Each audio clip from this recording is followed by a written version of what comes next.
Welcome back to the Alley from Corporate podcast. This is going to be such a cool episode because I've got my co host, Rico Eggenberger, and a very special guest, Oscar Garcia. Oscar is an introvert turned international speaker and a close personal friend of ours. So, Oscar, we are so excited to have you. Thank you for joining.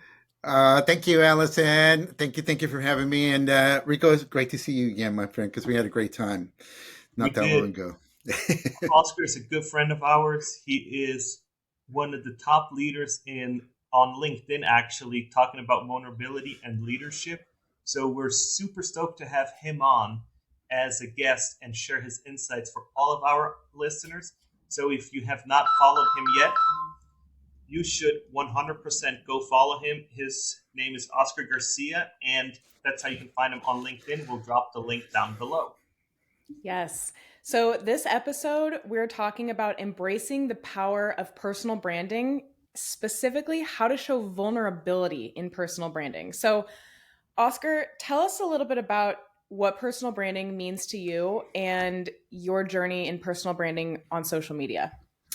Yes. Let's get into it here. So, you know, prior to LinkedIn, I actually worked I was the head of the Mountain View Chamber of Commerce. And I remember the small company at the time, maybe roughly around 300 or so employees, became a member of our chamber because LinkedIn is headquartered in Mountain View.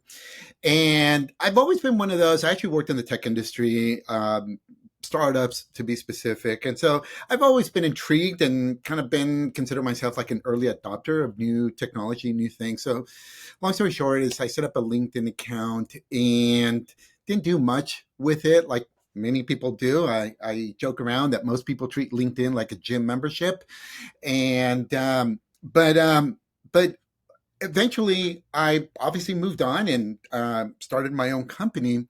And when I look back at my journey throughout my career, I've transitioned careers 11 times, plus now going on 9 years of having my own business. Branding, although I didn't know back then that's what it was called, but branding or professional branding has been so key to my career journey, my business journey. And I like to keep it really simple. There's really four things from my perspective that I believe fall into our brand. Number one, your image, and that's whether it's in person or online. What are you conveying about yourself in person, that first impression when people meet you, or online when they look you up? Number two, your mission. In this particular case, I'm referring to why do you do what you do? I talk about how there's two types of why. There's a personal why, a why I chose to be on this podcast and why you chose to invite me. And then there's the why, what's in it for others. The third part of our brand is our values, like what do we stand for? What's important to us? And then the last one is our vision, like where are we going? What do we want to accomplish? And can we convey that vision to others and get others to buy into our vision? So those four things is how I define our personal professional brand. That's so great.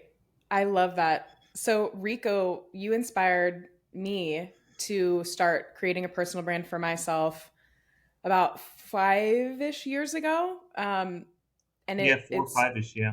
it's just like, what inspired you to push me to start doing that and us creating a brand? Like, what I feel like you woke up one day and you're like, we need to have a personal brand. Let's start making videos one day.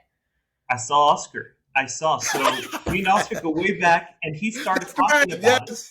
He started talking about it, and he was a major motivator for me to start doing what I was doing. And I feel like people, when I go on LinkedIn, it's all these success stories. Everybody, I got this new raise, I got promoted, I'm making so much money now. And then I see Oscar's post, and Oscar's post is vulnerability, and he's like, "This is, immigrant, I did this, and how I came out of it." And it's just refreshing to see true content out there. And so I felt like we needed to replicate that somehow.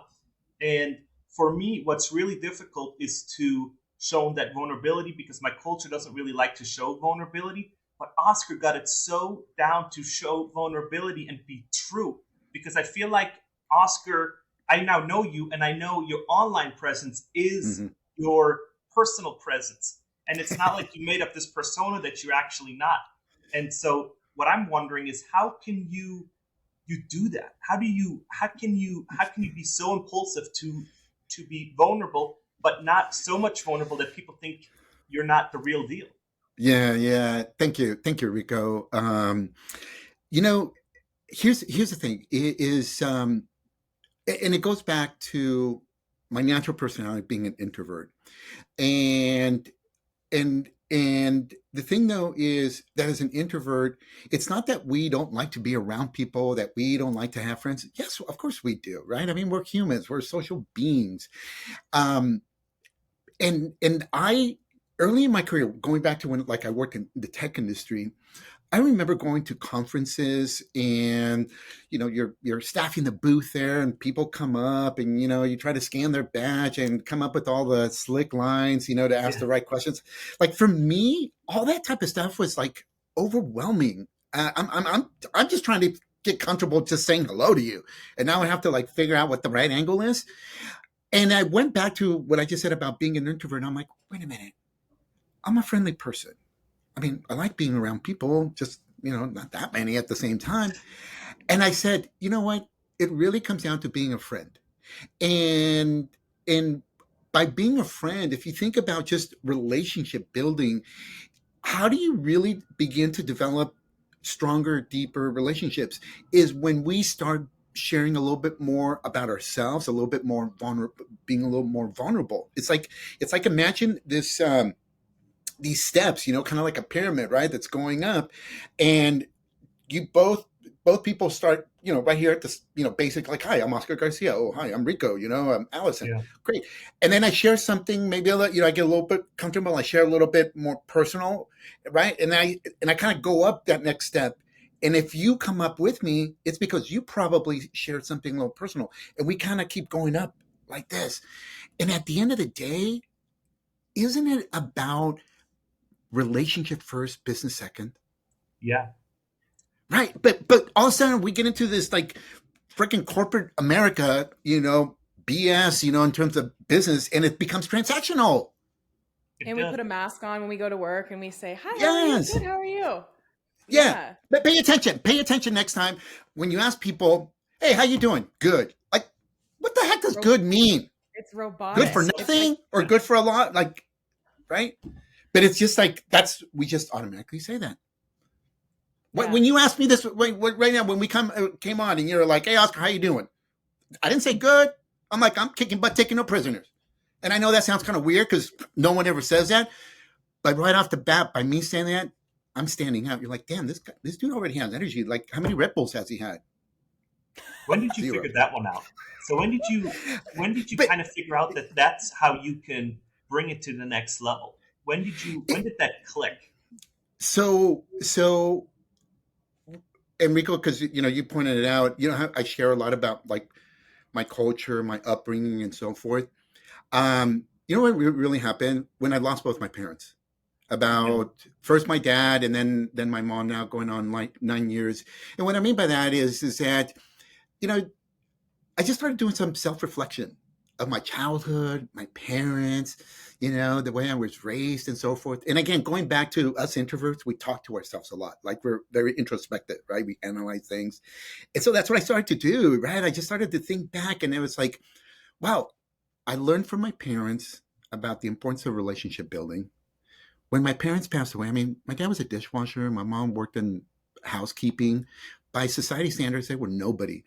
But when they passed away at their funeral, it was standing room only packed. And again, stuff like that, I just like start reflecting on what does it take to really build relationships and combine that with your career, developing a business, right? That's where how I started to reflect on all this. Wow. That's really inspiring. So, Oscar, you're from Mexico, right? Well, I was actually born in California, but my parents were from Mexico. Okay. And are you a first generation business owner? Yeah, well, my parents were actually entrepreneurs. They had a business back in Mexico. My dad was a butcher. Okay. And kind of, Rico, you know how when we were walking through Thailand, like the open market, when you see Yeah, those, yeah, yeah. The open that, markets. yeah, that was my dad and my mom back in Mexico. They had their own business like that. And then when they came to the U.S., when I was around 11 years old, fifth grade, for about 6 or 7 years, um, we would go on the weekends to the local slaughterhouses here in the Bay Area and slaughter pig, cow, goat, and sell fresh meat the way they do it back in Mexico, without a health permit. They got busted a few times by health department. But yeah, so technically, no, I'm not a first gen, like entrepreneur. I'm a first gen college graduate and Got it. professional. Got it. Cool. So, okay, so that's your background. Rico, you're from Switzerland, and you shared Yep. that your culture is not so keen on sharing things, especially out loud Vul- online. So, um, Vulnerability is none. yeah, Swiss I've people, noticed. vulnerability is like that's like weak. Why would you show weakness? It's like why Yeah, would you show weakness? Uh, Yeah, that's so yeah. interesting to me. So, can we talk about in the academy, our job search academy? I'm encouraging people to post online, create a personal brand because there are stats out there that say that you get noticed way more by recruiters and hiring managers when job searching, especially if Mhm. you're living out loud like this. So let's talk about a couple examples of what is appropriate to share online while making a personal brand and showing vulnerability, and maybe some things that we don't think is appropriate to share online and maybe is too vulnerable or vulnerable in the wrong way. So what would be some examples of some good things that people could share online showing vulnerability? Yeah. So, see, first of all, like, here's the thing, right? Like, who really defines what is professional, what isn't, right? Also, different industries have different sort of boundaries or tolerances, yeah, whatever you want to call it, right? Like, I've done in the past some coaching with folks that are in the financial services industry, which is highly regulated industry, and it's like the company creates their content, and that's pretty much, and they have these very strict guidelines on what you can and can't post and stuff like that. And so that type of industry or some of them, that's pretty tough. Like, your kind of hands are somewhat tied to what you can and can't say. Yep. But I understand that. I get it. I understand that.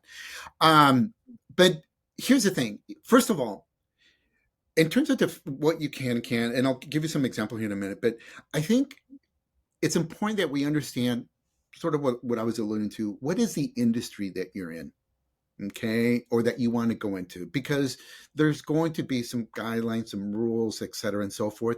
And if you really want to go into that industry, then guess what? You're going to have to play by those rules. And if you don't, then go find something else.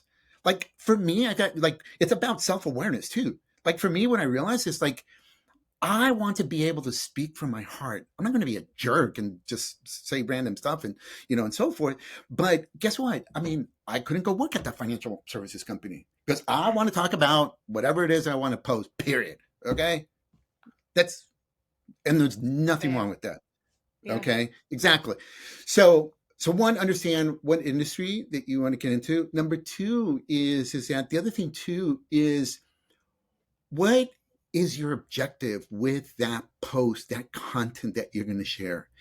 And what I mean by that is, are you here to educate someone? Are you here to inspire them?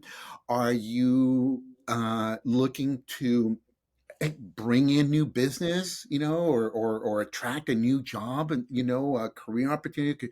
Like, what is your objective, right? So, having said that, what are some examples, okay, that you can post?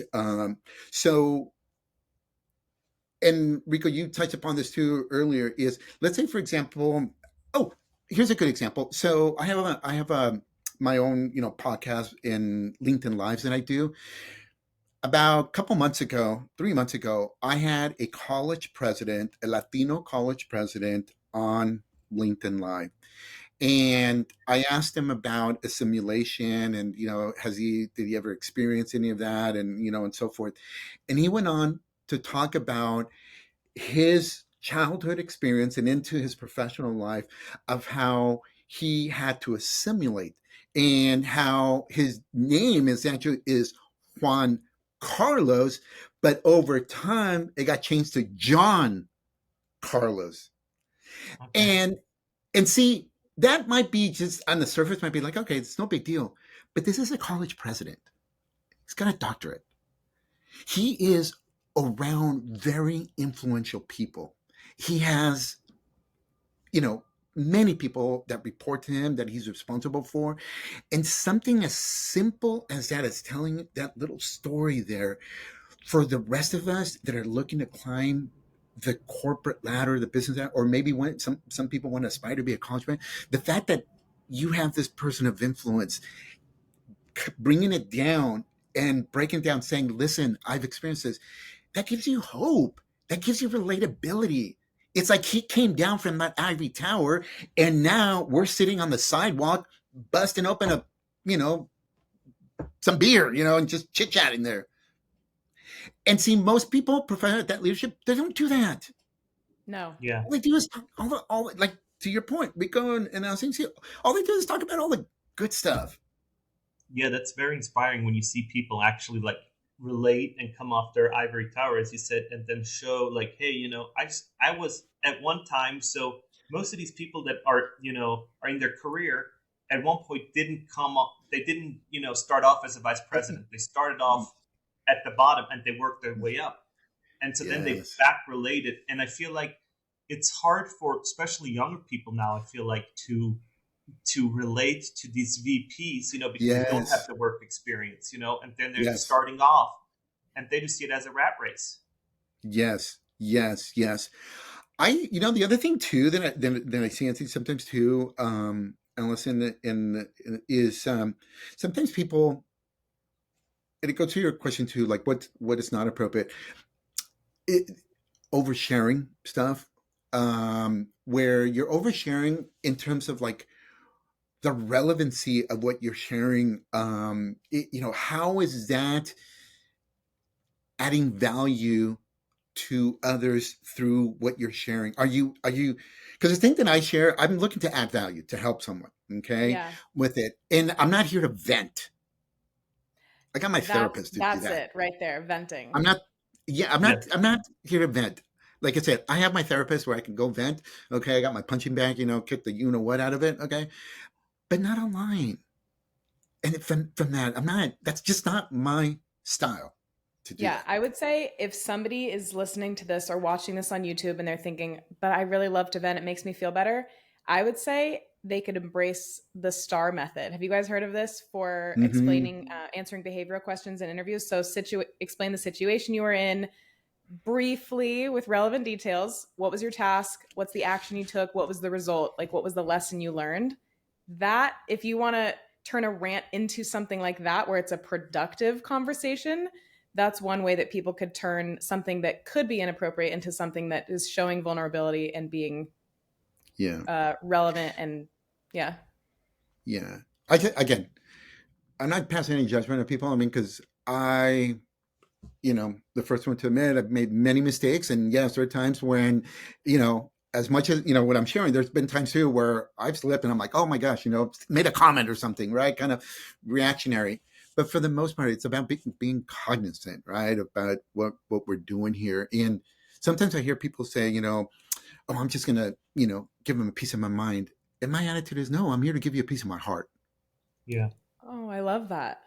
It is really inspiring because like when I scroll to LinkedIn lately, I see like you know, like questions that recruiter says, "Oh, be prepared to tell me your weakness. Tell me where you struggle." And I feel like it's for somebody like you, if I asked you this in an interview, where have you struggled? You can just spit it out and you're just like, as because you're already posting about it. Hey, like, these are my weaknesses, but I'm working on it. But Yeah. how would you tell that to somebody that gets that in an interview that's 20, 22, 25 years old and like freezes, be like, oh, I wasn't prepared for that. Yeah. So first of all, and I love the work that you're doing because you're educating, you're training job seekers, people who are looking to transition careers and so forth.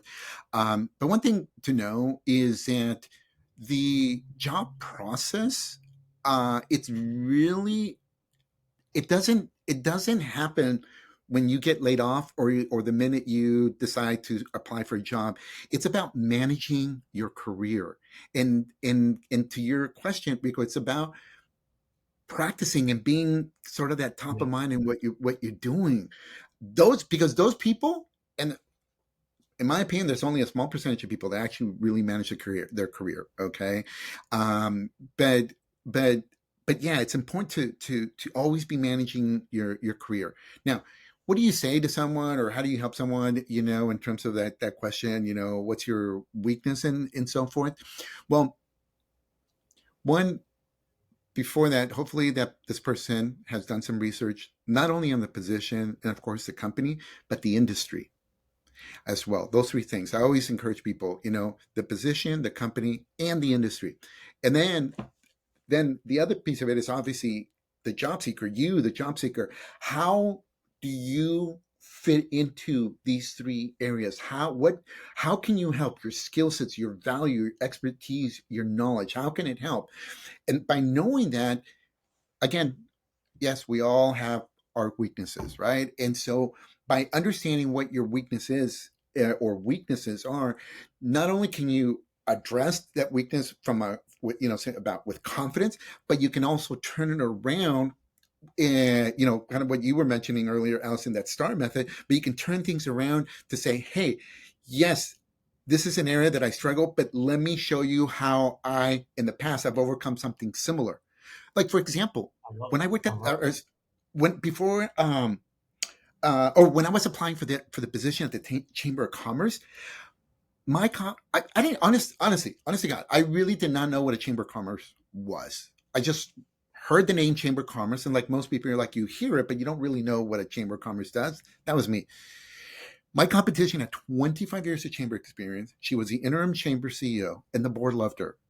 Like, seriously, like, what were my odds? Like, what's today? Thursday. I have a better chance of probably winning the lottery on Saturday. Okay, and I got the job.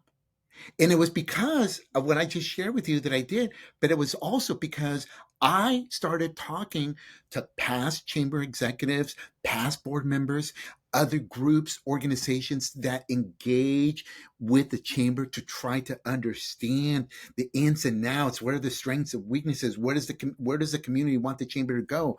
And so one of my weaknesses was finances, like the accounting, budgeting, but I was able to overcome that weakness with this other knowledge, information that I had, and also letting them know that, hey, you have an accounting, or I'm happy to take an accounting class at the local community college to come up to speed and learn how to read budgets, spreadsheets, and so forth. Yeah. Yeah, that's perfect. So you also just, I don't know if either of you noticed this, but Oscar, you just showed some vulnerability in that story. You mentioned that He did. you didn't know what the Chamber of Commerce was, but you do now. I think it's so important for people in leadership positions to share, hey, I didn't used to be good at this. Here's how I got better. Or if you need a resource, I recommend this. But that's another way to show vulnerability, is to acknowledge that you started from somewhere, and we're not these all-knowing, business Yeah. leaders. Sometimes they seem like gods to me. I used to be so intimidated by people's titles at work, but Yeah. they were nobodies like professionally at one point. We were all nobodies. We were all entry level Yes. at one point. So Yeah. I love that. And then can you define Chamber of Commerce for us? Because now I'm curious if I know what it is. It's Been like a a club for while. businesses, But right? yeah, chambers of commerce are technically, they're nonprofits, but they're C3s, meaning that they can advocate on behalf of their members. So chambers of commerce will do. Usually, it's local, state, and some county advocacy for Mm-hmm. their chamber members, and most of them are businesses, but you also have some nonprofits, some schools, and other organizations that are members of the chamber. The goal is to bring together the local community and create just a vibrant business environment for the local businesses in the area. And no, I mean, yeah, chambers of commerce are great organizations. I really had a great time there, and they do a tremendous good work. That's awesome. It's also, so I used to be involved in one of them, and it's also a great opportunity to practice networking because I think a Yes. lot of Chamber of Commerces have free events that you can go to and Yes. just talk with people. They have name Yes. tags. Hello, my name is blah, blah, blah. So I do if this. anybody Yeah. listening to this wants to practice networking for free and maybe get a free glass of wine or whatever, Chamber of Commerce is where it's at. Yeah. Any city. Yes. Yes. Yes. Yes. Nice.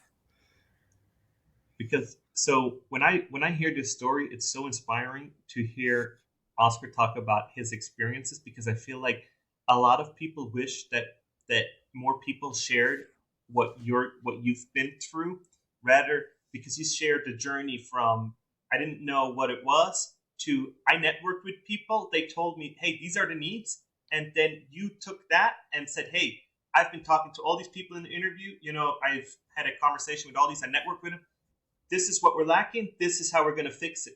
And I feel like Yes. people don't tell out that huge ballpark where they're saying, this is what I did to get here. They're just like, oh, now I'm here.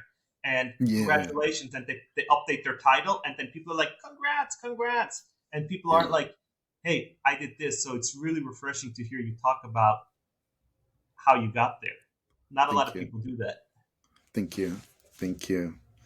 Yeah. So, So Oscar, what are you working on nowadays? I know you're doing Aspira. Tell us a little bit about like what you guys are doing and who you help. Yeah. So, um, like many businesses, we've gone through our share of evolving and figuring things out, and then also, as I mentioned earlier too, just my own personal self-awareness of what I like to do and what I don't like to do as well. But so today, our focus is in providing culturally relevant career leadership programming at the corporate level. We work with employee resource groups, particularly the Latino employee resource groups. So with them, it's more like leadership programming.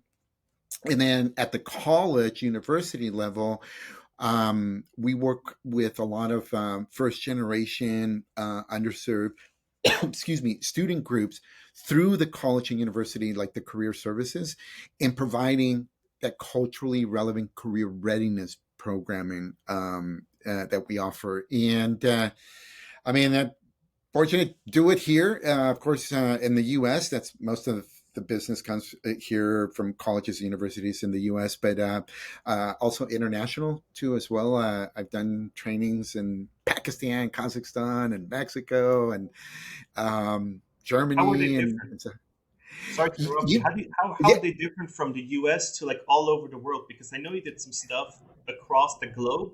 And yeah. what's the difference? So you know, there's actually more similarities, Rico, than there are differences.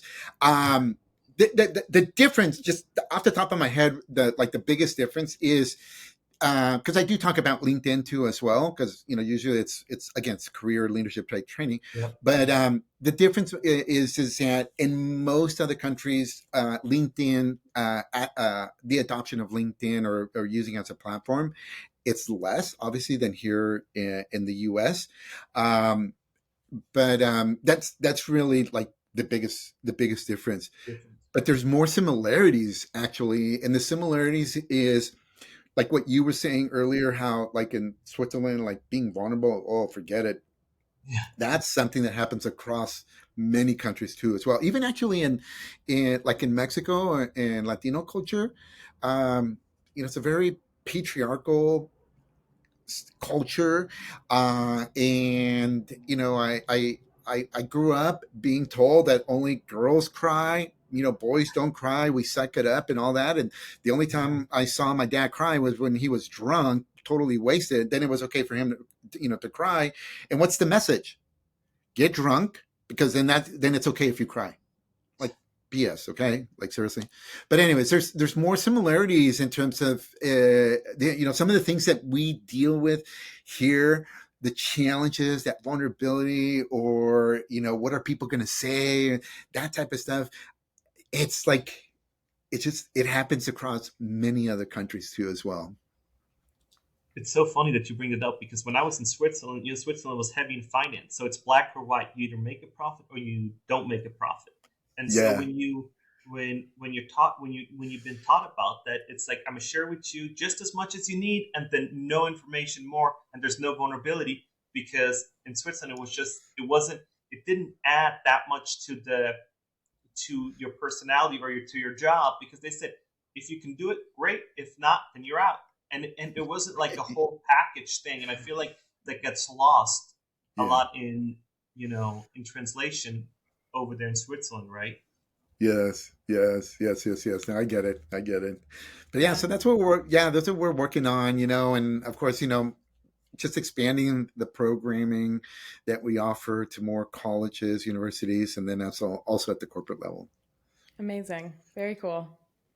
Yeah, you're literally changing the world with with your vulnerability. I see you've exploded on LinkedIn. I see every day when I go on there, I see you're inspiring more and more people, and your following and your audience sees that.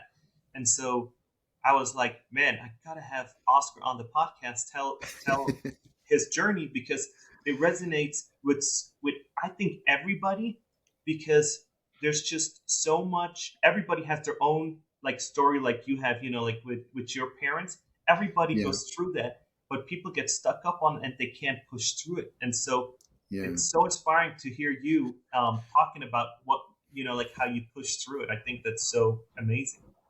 Yeah, thank you, Rico. No, no, no. Yeah, it's a process. Everyone, but being, sharing is a process. Um, it's not something that just automatically, jump off the cliff and it's like, we're not base jumping here, okay? Um, but it is Here a I process, am. and but but when I look back, also at this journey, because it is a journey in terms of my Yeah. vulnerability. One, I think that whatever it is that we share, we have to give ourselves some grace, and share it when we feel we are ready. And what I mean by that is where there's if it's something, like a wound or something, like we need to be at least have that scar over it, so that when it gets touched, it's not painful, right? It's a scar now, and so you healed from that.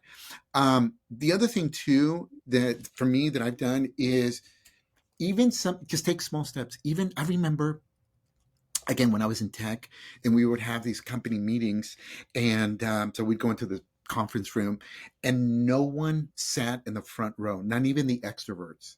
Everyone either sat in the middle or in the back, or like the extroverts, the cool ones, they stood up against the wall with their foot up against it, just kind of like acting cool, right? And again, told you as an introvert, pay attention to all this, right? I'm analyzing. I'm like, wait a minute, why isn't Bob, salesperson of the year? Why aren't they sitting in the front row? I'm like, oh, it's because I probably think that, the boss is going to call on them or something, ask them a Yeah, question. that's what I was thinking. So what I started to do is I started to play a game with myself. And I said, you know what? I'm going to sit in the front row. And just that little simple act of sitting in the front row, I gamified it, okay? Where it's like, oh, by the way, I got my Starbucks Phuket. I like it. But imagine, this coffee mug here, and every time I sat in the front row, it was a little grain of sand, a point, that went into this cup. Well, listen, I've been out in the workforce now for like a little over 30 years. This cup is overflowing with sand. I have a beach full of sand here. And just those little small steps. Everyone is looking for like a big quantum step to do, or we overthink, we compare where we are to where someone is 30 years from now. It's like freshman year, dude, in college. Yeah, yeah. Thinking like you have to write your thesis paper, right, on senior year, and like you're worrying about it like during welcome week of freshman week, dude, that'd be slapping you up in the head. I'm like, chill, okay, like relax. I feel like society puts that on us, though. I feel like it's the Yes. pressure of my parent. Like when you're grown up in the U.S., they'll tell you as a little person, you better go to college, and you hear these people like Shaq O'Neal that says you better Yeah. bring 2 degrees or you're not Yeah. getting any of my money. And so I feel like the pressure is Yeah. there. You're you right. probably heard it, right? You need 2 Yeah. degrees before you even think about asking me for anything. Yeah. And so the Yeah. pressure's there, and it's hard, right? I mean, You're right. it's like what would you do if I told little Oscar, as your dad, you got to get 2 degrees before you even thinking about it? And that's going to Yeah. shape you somehow, right? And Absolutely. you're just saying Yeah. small Yeah. saying, yeah. Rico, you just hit upon something too. Again, that I reflect back on my parents. So my parents were never they didn't know the educational system here in the U.S. Okay, so that's one thing. They didn't understand it. They didn't know it. Um, but the other thing too, my parents were never one to say you have to go to college, but they also didn't say you don't need to go to college. Just go get a minimum wage job. They didn't say that. What they did is they trusted me to just do what I felt was best for me. Okay. Now, of course, I was also motivated, right? Kind of competitive, like, okay, I'm going to go for more. All right. And I'm not saying my parents' style is the best way to do it. No, no, no. I'm just explaining my situation and the way my parents were. So because they didn't put any pressure one way or another, they don't do, that was one less thing that I had to not have to deal with, right? That pressure that I need to. And that's actually something that I've learned also, and I passed on to my kids. I mean, my daughter works with me. They're grown up. My kids are adults now. And like with my daughter who works closely with me, if one day she wants to take over the business or start her own business, awesome. She Awesome. should. I saw But the I, video. She yeah, should. yeah. But She I do not should. put that pressure. Yeah, I do not put the pressure on her and say, honey, you need to do this. No, whatever it is that she wants to do. Okay, whatever. You're a So I good dad. saw the video of her at a class, and she has that Oscar spirit. That Oscar. Let me say it. She has the Garcia spirit. The personality, the voice, the presence. It's just Yeah. noticeable, and she has like also that that when I see you and her talk, I feel like it's just like empowering. It's like truly from the soul, and I feel Yeah, thank not a lot of you. people do that. And so I hope that listeners can take a slice out of your book and say, hey, it's okay to show some Yeah, vulnerability. yeah. No, thank you, thank you. It's so funny, Rico. Yeah, I think. Didn't you say you're an introvert? Did you say you're an introvert, or Allison, you're an extrovert? Allison. Oh, that's Allison, right, Allison. You're the introvert too. So So see, I think you notice how I think Allison's I'm over an here introvert. analyzing us, Rico.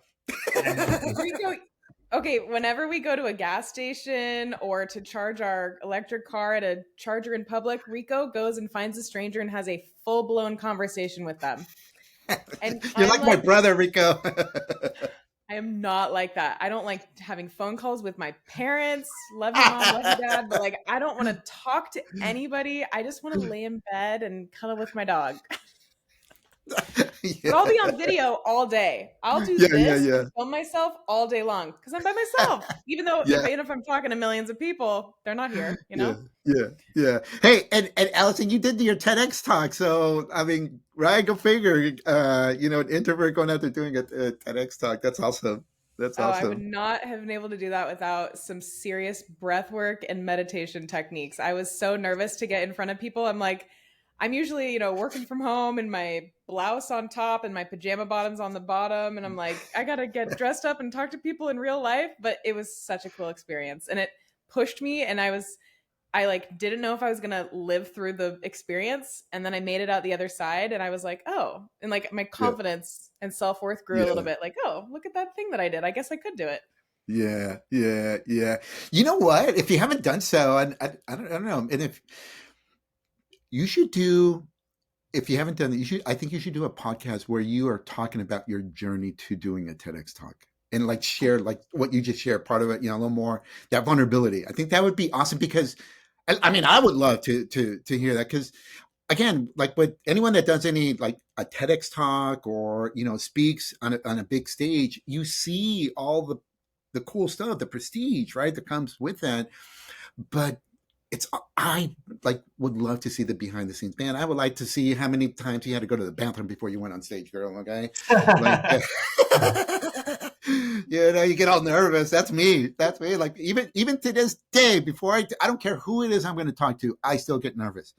I tell people the difference Me too. between 20 years ago, 25 years ago, and today is today I can control those butterflies. Before I couldn't, man. I was lost. But today but I still have those butterflies. Because I Yeah. see you speak. Oscar, I've seen you speak, and I could have never ever imagined that that you're that nervous because Yeah. because you can hide it. You hide it, and you're so passionate about it. Yeah. Yeah, I'm telling you, it's practice. I think I did a post not that long ago about it. This one is about embracing fear. Some people are like, oh, eliminate fear, get over it, or this and that, and so forth. And I was like, I'm like, no, it's not about eliminating fear. It's learning how to embrace fear. Because like my brother is a police officer, and he's shared stories of where he's been in situations, literally gun out, and just needing to just but knowing how to control yourself in those situations, and that's a skill. It takes time. Yeah. Yeah. Well, I think we're reaching the time here. It was Thank such you. a pleasure of having such a heavy hitter on our podcast, Oscar Garcia. Follow him on LinkedIn, Instagram. We'll drop it all down below. And yeah, hopefully I can have your daughter on next time with you. I tried to Yes. get her on this time, and she said she's busy. So we'll definitely rearrange that. I would love to ask you some questions about how is the family dynamic in a business like that from spot, because me and Allison are also a family, and it'd be interesting to see your perspective from husband to wife to father and daughter, and I Yeah. think that would be also super Yeah. valuable. Hopefully, to have that. Yeah. I give you the last words. Yeah. Thank you so much, Oscar, for coming on.